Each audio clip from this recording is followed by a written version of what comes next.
شراب کو باقی دینا چاہیے. کسی کے خلاف ناجائز مقدمات ہونے نہیں چاہیے.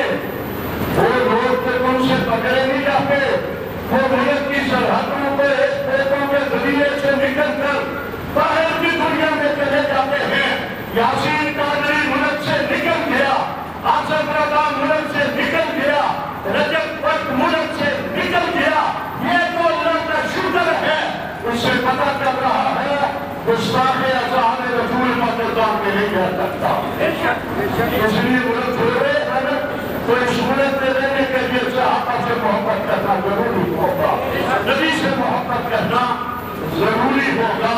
ہائی کورٹ نے ایک فیصلے کر کے کمیشن بنایا تھا ناموس رسالت کے عنوان پہ ہونے والے مقدمات کو دوبارہ سماعت کرنے کے لیے. اللہ کا شکر ہے کل وہ بھی واپس ہو گیا.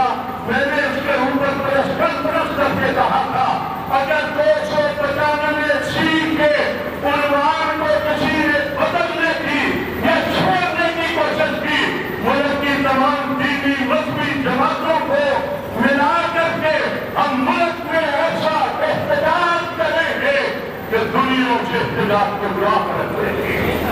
اس ملک میں نبی کی گستاخی برداشت نہیں کی جا سکتی.